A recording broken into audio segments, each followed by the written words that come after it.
de l'Élysée du 22 janvier 63, où on le voit signer un traité, ici de Gaulle, avec le chancelier Adenauer. Ici, c'est une photo du document officiel. C'est un document très court qui ne fait que 4 pages. Et qu'est-ce que dans ce fameux traité de l'Élysée, qui est à l'origine de ce moteur franco-allemand dont on nous parle encore maintenant, 50 ans après, on nous dit toujours le moteur franco-allemand, le couple franco-allemand.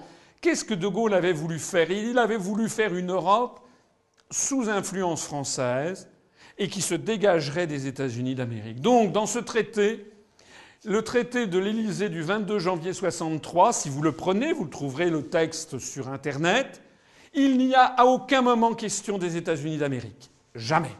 Le mot n'y figure pas. Ni de la Grande-Bretagne, ni de la prétendue nécessité que nous aurions d'avoir une défense commune entre l'Europe et les États-Unis, ni du GATT, ni de l'OTAN, ni de la prétendue nécessité d'abaisser des barrières douanières entre l'Europe, la Grande-Bretagne et les États-Unis. Il voulait faire une Europe européenne sous influence française. C'est ça qu'il a signé avec Adenauer. Seulement voilà, il y avait en Allemagne et en France des gens qui informaient les États-Unis. Et tout ceci était suivi de près à Washington. Tellement près que le président Kennedy, 3 jours avant la signature, convoque à la Maison-Blanche M. Knappstein, ambassadeur d'Allemagne, pour faire part de la fureur des Américains.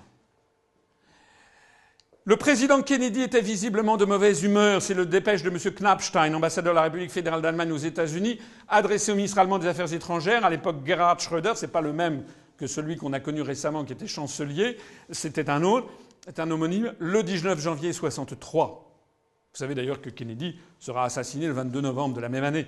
Mais là, on est le 19 janvier 63. Le président Kennedy était visiblement de mauvaise humeur. Il s'est livré devant moi de façon claire et insistante à une critique de la situation interne de l'Alliance atlantique, et il a souligné le souci que lui donnait la conclusion du traité franco-allemand de l'Élysée, qui allait donc être signé 3 jours après. Parce que les Américains avaient compris que De Gaulle était en train de subvertir leur stratégie. Il était en train de vouloir faire une construction européenne qui ne serait pas à la botte des Américains, parce que justement, il n'y aurait pas l'Angleterre, justement, il n'y aurait pas l'OTAN, ni le GATT, et justement, il y aurait une alliance franco-allemande pour faire autrement. Fureur des Américains et le double jeu allemand. Parce que répond M. Knappstein à Kennedy? Pendant l'entretien, j'ai cherché de façon répétée, quoique avec un succès très relatif, à modifier l'opinion du président américain sur ce traité. J'ai souligné la signification positive qu'il revêtait pour la vie politique de l'Europe et pour le futur de l'Alliance atlantique. Je lui ai fait remarquer que cette étroite collaboration franco-allemande pourrait en définitive bénéficier à l'Alliance tout entière, précisément pour ce qui concernait ces aspects de la politique de De Gaulle qui irritaient tant le président. Méditez ce texte un peu alambiqué, très diplomatique. On voit qu'en fait, ce qu'a dit l'ambassadeur d'Allemagne à Kennedy, c'est « ne vous en faites pas ». Ça n'est pas De Gaulle qui est en train de gagner, nous sommes en train, nous, de l'embobiner pour en fait l'amener là où il ne veut pas. Et c'est ce qui s'est passé. Parce que vous savez qu'un traité, lorsqu'il est signé, il doit ensuite être ratifié.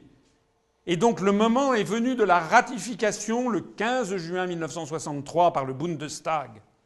6 mois après, les députés allemands, au moment de ratifier le traité franco-allemand de l'Élysée, ont d'abord voté ce que l'on appelle dans l'histoire le préambule interprétatif que voici.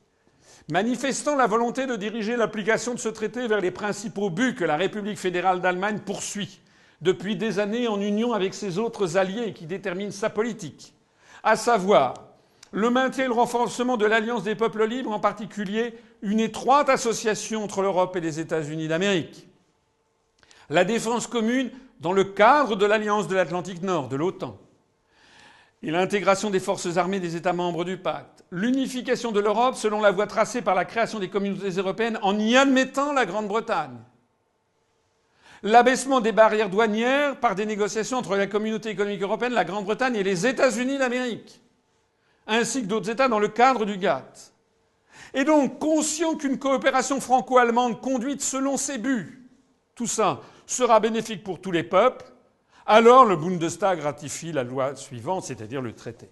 Alors en droit international, il faut savoir que ce préambule interprétatif fait partie intégrante du traité version allemande.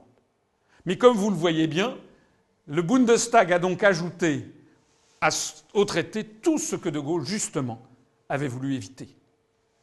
Le préambule interprétatif insista ainsi sur tous les éléments que De Gaulle avait justement exclus du traité.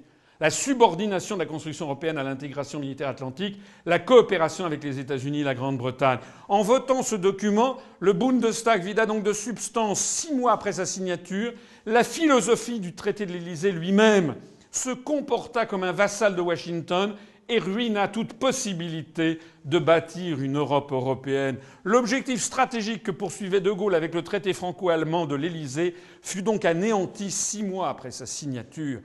C'est extrêmement important à comprendre.